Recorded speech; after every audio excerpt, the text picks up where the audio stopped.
Every year when I'm getting my begonias ready to put in the greenhouse for the winter months, I end up with lots of little broken branches that I turn into cuttings by just sticking them into water. And you can do that with almost all begonias, but there are other ways to propagate them. And since I don't know anything about those, I've asked my friend Annette here to tell us about them because she does.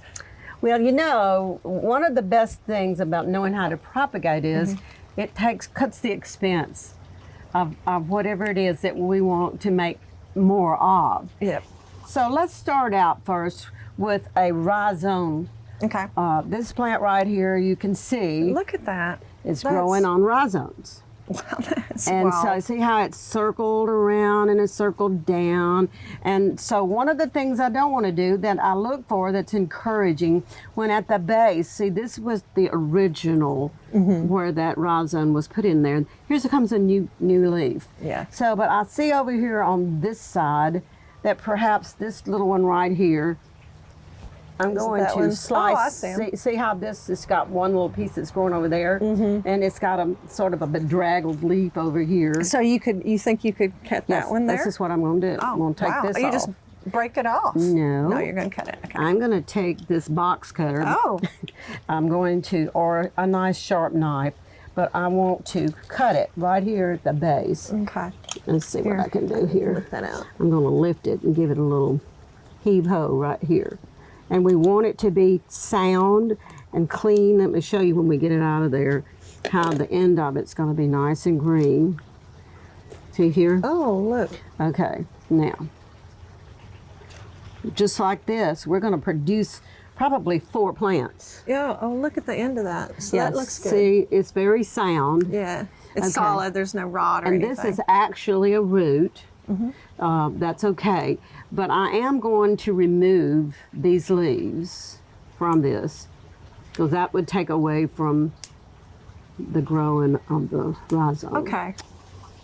One of the things I'm not real sure about in growing these is I wanted a potting mix, other than making it myself, Yeah. that does not have fertilizers Yeah. and moisture retaining. That's really hard to find, It is very difficult to find. So I found a specialty in Okay. the Miracle Grow. So what we're going to do is we're going to slice this little rhizome, and we're going to get probably.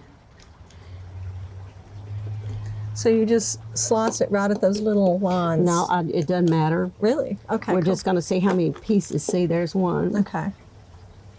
I think I can get 4. 2. And then I'll just leave this root. Yeah. That's quite a lot of root. Yeah, I think I'll cut it right here. It was looking for a home, wasn't it? Yes. With those roots. So we want to make sure that our rooting medium is nice and compact. And then we're going to just take this little root and actually, because we know that there was a root there, I'm going to put this one in here just like this. And my soil may not be quite deep enough, but we're going to cover this Yeah. like this. We're not going to cover it all the way. Okay. And then I'm going to put another one. So I can tell that this is the upside. See how this is smooth? yeah, yeah, See, yeah. this is where the leaves had grown out. Right. So let's insert another one. Would you bury that little root that was on it already, too? Yeah, I guess this one had one, didn't it? Yeah. There you we go. go. See, now this one we can tell there's that root. Right, right. So we have one here, one here. We're going to put one here. So they don't need that much space, really. No. And it doesn't take, probably in a month, there should be some evidence of growth. Do from you these. do you keep spritzing the potting medium? We're going to make its own little greenhouse. Oh, okay. Now this is all you'd have to do to this one, but right now we're going to spritz it. I'm not worried about drain hose because we're not adding water. Gotcha. Once we put it in its little greenhouse. Okay. Now. Yeah. Is that going to be one of these? Yes. Okay. Cool. Okay. Now let's try doing what's called a vein cutting. Oh. Yeah, that's quite different. Okay, if you see, this is from my beefsteak begonia. Wow, it's pretty. And it almost looks like a lily pad. It's one of the older used of the begonias, goes further back. But you see it has a core. If I turn this leaf over, do you see this deep veining? Yeah, on the underside. That's right. And so really, I could tear this off All here. the edges. Yes, I think I will, because this is a little bit bigger than my little potting. You know, I'm very good about saving all of our fast food containers. Because, you know, you bring a lot of plants inside, you got to have plant water protection. I do the same. I do the same. But, you know, they come And if you in get one that handy. has the little lid that's kind of tall, it's kind of perfect for Let's this. see how that's going to fit in there. Oh, okay. Okay, but we're going to snip off this little stem right here. Okay. Wow, this is cool. Now the next thing we're going to do is we're going to slit these little veins right here. So everywhere you cut, see how that does that? Yeah. You cut right here, Oh, wow. cut right here. And it doesn't mean that all of these are going to produce. You know, you can do an African violet this way. I had heard that, but I've never tried it, so it's good to see this And you know, demonstration here, Annette. I Thank have you. a streptocarpus. If you've never grown I them, love those. Yeah, I've grown once. They have such big ribs. Oh, yeah. When I get into my winter mode of not knowing what I really want to do, now, Okay. here's what we're going to do. We're going to tamp this down, and there's two really cool ways to make this, we're sure that this is going to be in good contact where we cut those veins, because the little plantlets are going to grow right up out of From the cuts? From those cuts. Wow. Now here's a cool little trick. That's cool, man. I'm a rock collector. And just weigh it down a little bit so it's in good contact. Exactly. See, that's very firm in there. I have okay. florist wire. Yep.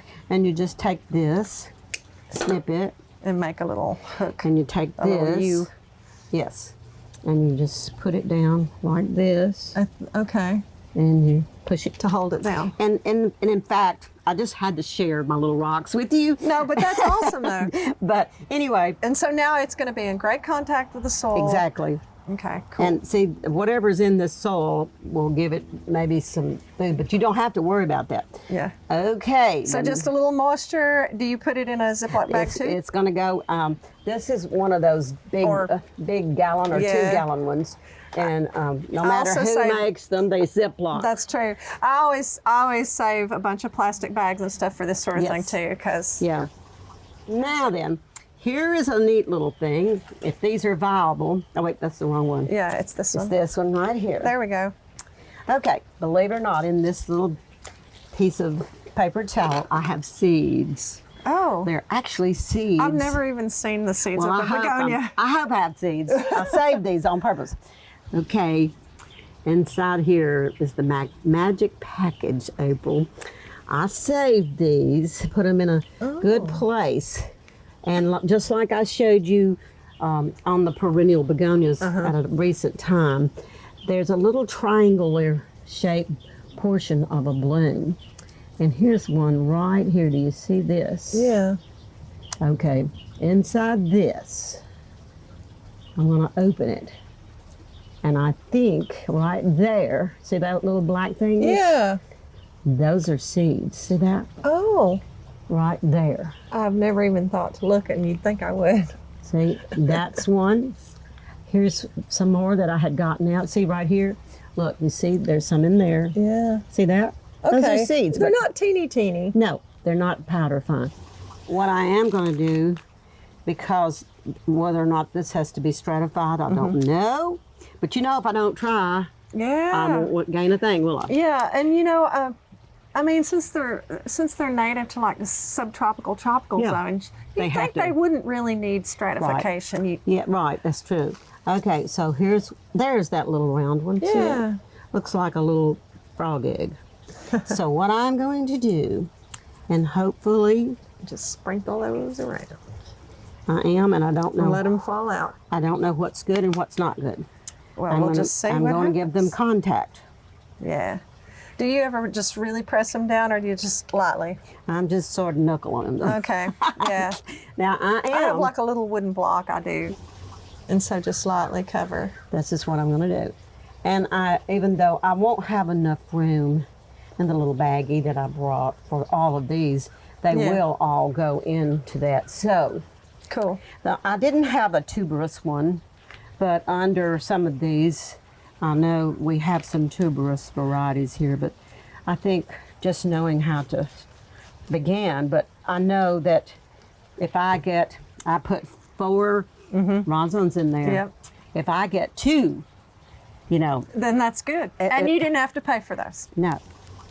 So it's also important that, April, that we put these in a warm environment. okay. And Not just a semi-shady spot, but an actual warm place. in the house. Well, you have a greenhouse, but for someone that doesn't, an excellent place if you don't have a built-in refrigerator is on top of the refrigerator. On top of the fridge, yep. Or anywhere where now that we have our heat on, that up on a shelf, higher up the heat rises. And another important thing to remember when we can put anything in a jar of water, but there's one thing to remember.